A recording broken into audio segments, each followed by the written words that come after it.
Bienvenue dans Sabre au clair, le podcast qui vous plonge dans les 80 ans de la MGN à Melun. Une académie militaire au cœur de sa ville, innovante, rayonnant en France et à l'international, mais toujours attachée à ses traditions. À chaque épisode, plongez dans les récits de celles et ceux qui font vivre cette institution.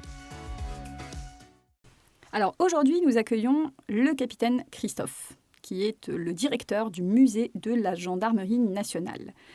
Alors, mon capitaine, bonjour. Bonjour. Alors j'aimerais bien savoir un peu quelle est l'histoire du musée de la Gendarmerie nationale. Depuis quand il existe et à partir de quel moment il est devenu le musée. Parce que si j'en crois mes sources, ce musée n'a pas toujours été le musée de la Gendarmerie nationale. Est-ce que vous pouvez nous expliquer ? Effectivement. C'est une grande histoire, ce musée. C'est un musée qui a ouvert à la base en 1946, qui était une salle de tradition, comme on en trouve dans nos formations administratives. C'était assez confidentiel. C'était au début une pièce dans laquelle on avait regroupé, l'institution avait regroupé des dons, des objets à haute valeur historique de l'académie militaire. Et ça servait comme, en fait, c'était un outil de formation morale des élèves officiers de l'EOGN à l'époque, de l'école des officiers de la gendarmerie à l'époque. Et ça servait aussi de salon de réception pour le commandant d'école. Ça servait aussi comme outil de rayonnement de l'école pour le commandant de formation administrative. Pour les élus, on va dire les ministres qui viennent aussi sur l'école. Alors, à partir de quel moment, finalement, cette simple salle de tradition qui servait aussi à la formation des élèves est devenue le musée à part entière, en fait ? Avec le temps, en fait, ça a commencé par une pièce. Donc, avec le temps, plusieurs dons de gendarmes, d'élèves, de commandants d'école, d'officiers professeurs se sont accumulés. Donc, ça a fini avec 2 pièces. Et puis, au cours des années, avec les différentes visites avec les autorités locales, les collectivités, la gendarmerie, l'EOGN, le département, la communauté d'agglomération Melun-Val de Seine et la ville de Melun se sont dit il faut montrer au public ce patrimoine confidentiel.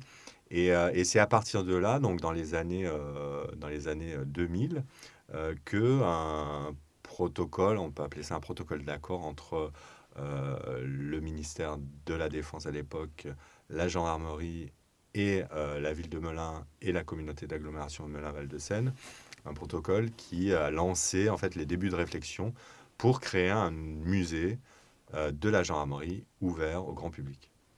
Alors, ce musée, il a beaucoup évolué depuis. Est-ce qu'il reste quand même en lien avec l'académie ou pas ? Ah bah oui, le musée, donc son ouverture en 2015, son lien avec l'académie militaire de la gendarmerie est assez étroit puisque il est utilisé dans le parcours tradition des officiers, des élèves officiers. On y voit par exemple, lors de la cérémonie de présentation au drapeau, on a une veillée qui a lieu au musée, une veillée à l'occasion de laquelle le président du musée, le général de corps d'armée, 2e section, Otavi, propose à ses nouveaux élèves son histoire, l'histoire de sa carrière, et commence à déflorer un peu ce qu'ils risquent de voir lorsqu'ils occuperont leur poste de commandement. On y voit aussi la remise de la tétra, la petite tétra. Donc, tenue de tradition. Tenue de tradition. C'est aussi un lieu où l'AMGN, enfin cette promotion, organise le salon littéraire et artistique annuellement. C'est aussi un outil de rayonnement institutionnel lorsque l'académie militaire reçoit une délégation étrangère.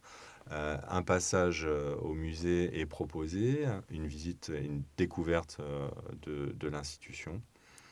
Voilà. Donc, au final, le musée reste intimement lié à l'académie. et dans tous les moments forts de la scolarité, finalement, le musée intervient aussi. Oui, c'est ça. Voilà, les cérémonies des sabres, c'est l'occasion aussi pour les officiers qui sortent de chez nous de présenter aussi à leur famille, en fait, l'histoire de l'institution qu'ils intègrent. Mhm. Voilà. Alors, cette année est une année un peu particulière, effectivement, puisque l'Académie militaire de la Gendarmerie nationale, ex-EOGN, célèbre ses 80 ans d'implantation à Melun. Mais c'est aussi une année un peu particulière pour le musée, puisque le musée, lui, fête ses 10 ans. Alors, est-ce que vous pouvez nous en dire plus sur ces 10 ans du musée à Melun? Le musée de la Gendarmerie nationale a ouvert ses portes en 2015 et nous fêtons aux côtés de l'AMGN, pour le coup, nos 10 ans d'existence dans notre nouvelle structure. Et c'est l'occasion pour nous de proposer aux Melunais, à l'agglomération, aux élèves et aux cadres de l'AMGN, un week-end anniversaire qui se déroulera le 11 et 12 octobre. Et ça sera l'occasion pour nous d'inaugurer une salle d'exposition dédiée à la présentation de la collection Mémoire mécanique et puis de proposer diverses activités au public. Alors, une dernière petite question. Vous, à titre personnel, en tant que directeur de musée, est-ce qu'il y a eu un moment en particulier qui vous a plus marqué, touché en tant que dans vos fonctions? Eh bien oui, il y en a un qu'on a vécu aux côtés de la MGN, c'est l'accueil de la flamme olympique. Nous avons eu la chance de participer avec les équipes de l'Académie militaire à l'accueil de cette flamme olympique en proposant au public par des démonstrations et puis le patrimoine roulant de la gendarmerie, collection et véhicules récents. Ça a été un grand moment, ouais. Un grand moment de construction du projet, puisque on a eu beaucoup d'interlocuteurs pour organiser cet événement, à la fois pour garantir la sécurité de la flamme. Paris 2024, qui du coup aussi a son propre dispositif de sécurité. Donc un briquet à la fois la MGN, le musée, Paris 2024, la préfecture, la ville de Melun. Donc ça a été, en termes d'organisation, un bel événement. Ouais. Eh bien, je vous remercie, mon capitaine. Merci. Cet épisode touche à sa fin. Un grand merci à notre invité pour son témoignage. Merci à vous d'avoir écouté Sabre au clair, le podcast de l'AMGN. On se retrouve très vite pour le prochain épisode. D'ici là, restez à l'écoute et en attendant, Sabre au clair.